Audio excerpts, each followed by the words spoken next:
We're talking about Tears of the Kingdom today. Although I have not played the game, I've heard many a good thing and seen many a thing on the internet. No spoilers, but only shrines.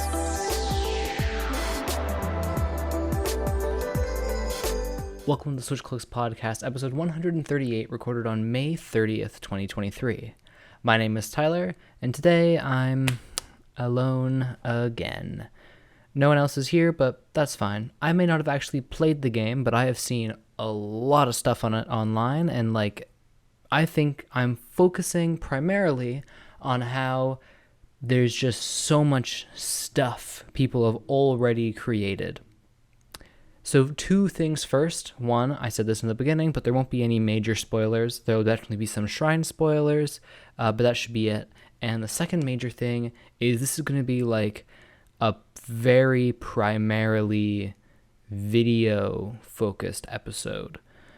So I will definitely be explaining and talking about what I see, but I'm sorry for those who are on a platform that doesn't have video. But that's just how it goes. So, starting it off, this game is very, it kind of lets you do whatever you want. It's like, secretly Gary's mod.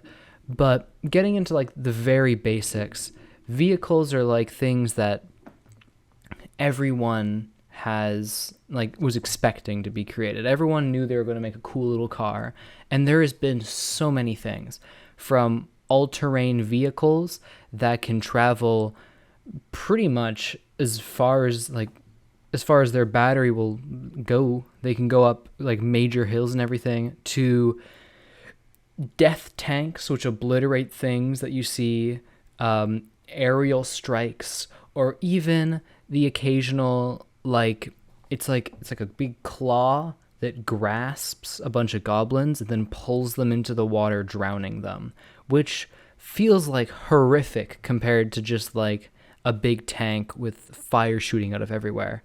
But with the vehicles, you can go so unbelievably far beyond where I was thinking you could possibly go, because you don't get a huge amount of options, but the amount of things you can do as you combine them is absolutely ridiculous.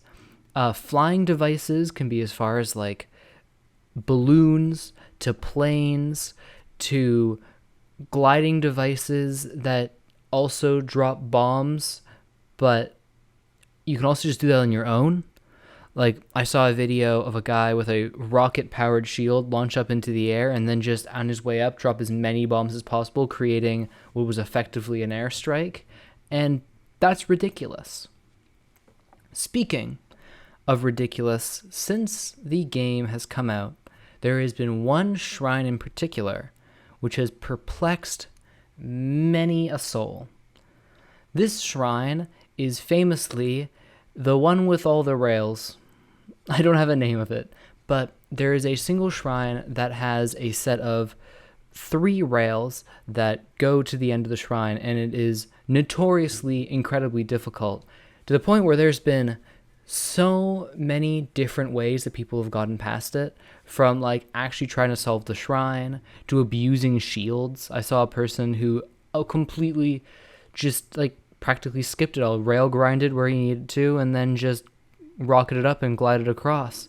And that is far beyond everything that definitely looks like something the creators weren't intending you to do, which is very funny. What? Okay, and someone has created the Batmobile as I'm scrolling through Twitter. I was looking for a different clip, but the Batmobile is also a very, very cool thing. But on top of that, there's some other non-related shrine stuff that people have discovered. There's a lot of stuff that I'm not going to show here because it's just simply inappropriate, and that's what you get. That's what happens when you give people creative freedom. But then there's also the occasional glitch that is interesting. Like this one, where if you backflip just right, you'll die from fall damage, which is interesting, dare I say. But that is not all this game has to offer. It is a hefty chunk, but this game, the amount you can do with what's given to you is crazy. I've seen so many machines that use the same materials but do completely different things. Like this video right here has a person with it's just a platform and a giant wheel made out of wooden beams and planks. It looks like if you watched Star Wars Episode 3, it's General Grievous's car that he uses to escape Obi-Wan on that one lizard. It is absolutely... I knew this is what was going to happen when you're given this much creativity, but it is far beyond what I thought was going to be possible. And also, a fun little thing, apparently when you're doing Korok Missions, and you where in the old game you had to like grab a rock to fill in like the fairy circle, which then summons a Korok. This time, if you have your sword attached to a rock, that also works. So there was so much thought put into everything, in like how everything comes together. It's crazy. There have been articles written on other game developers being absolutely like flabbergasted by how connected and realistic some of these things can be. There's one clip in particular where it was simply a door opening by like a chain rolling up a wheel, and this chain was connected to a door, so as the wheel rolled, the door would roll up. And that's like that's not really anything special as far as how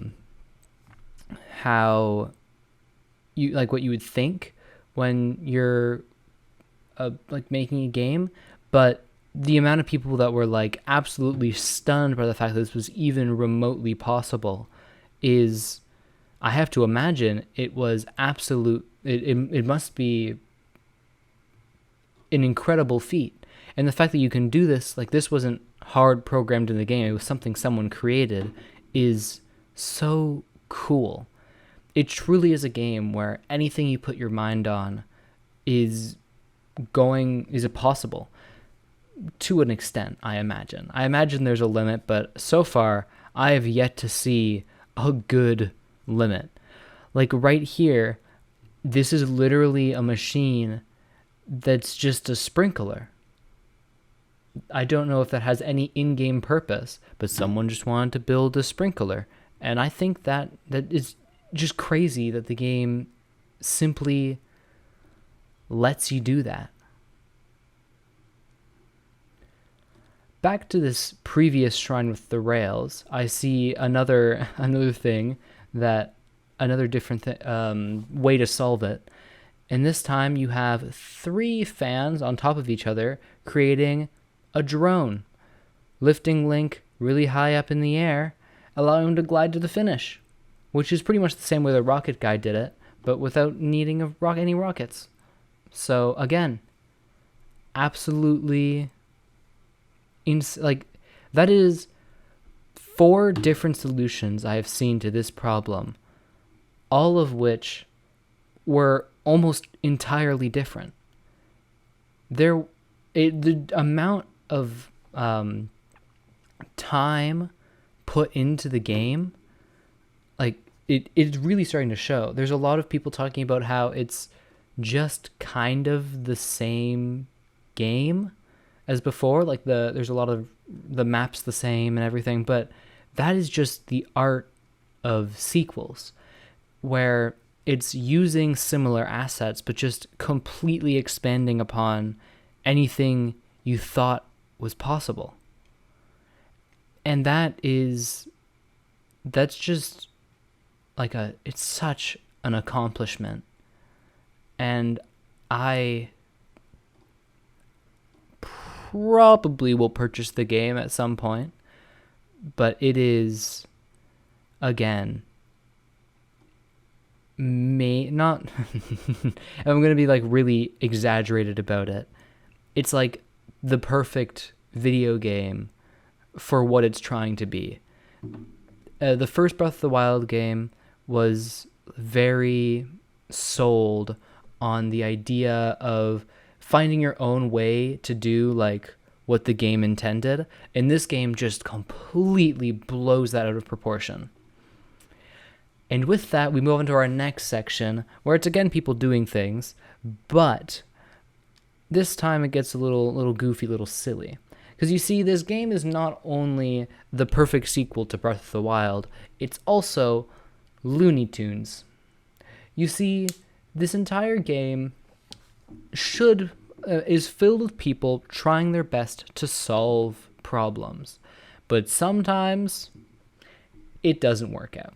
There's many videos of people trying to launch themselves or something with a rock, and the rock just like catapulting themselves, and then it just completely doesn't work. Either the physics break or something happens, and I saw a clip of a guy standing on a catapult, drops a rock or something to launch the catapult. The catapult goes through him and then smacks him on the head, killing him on the other side, which is just comedic. That's just perfect comedic timing.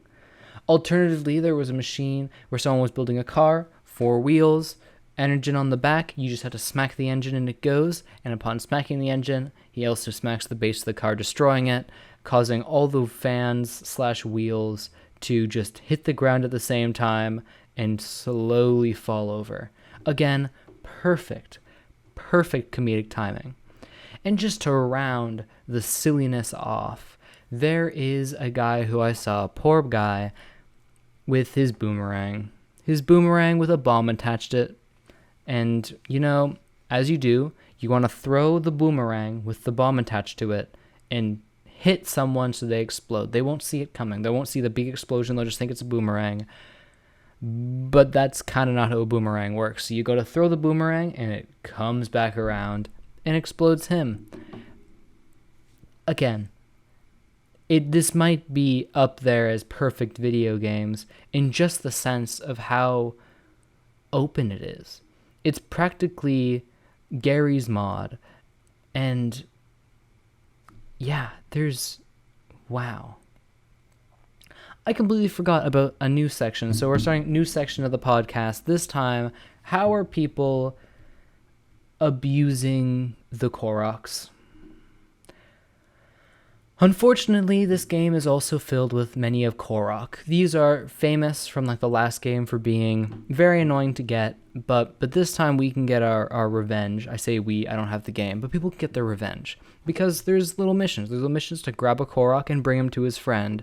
However, that also means you have full access to move the Korok and attach him to your vehicles, creating, well, kind of the perfect device to roast and cook a Korok. I've seen roasting Koroks over the fire, bigger machines designated just to shoot them ablaze, and it shows the creativity of people that not only can you build very cool instruments, very cool vehicles, but you can also be horrible human beings at the same time, all in one game. And that's kind of just gorgeous. That's beautiful. That's all you really need. Thank you for joining me in discussing the beauty of Tears of the Kingdom. We would love it if you could follow us on Twitter and listen to future episodes on Spotify and iTunes. Join our community Discord server to continue today's discussion, and we'll see you next time on the Switchclicks podcast. And hey, this is a Zelda episode, so it's a perfect time to just say again that if you like Zelda, you're probably listening to this episode.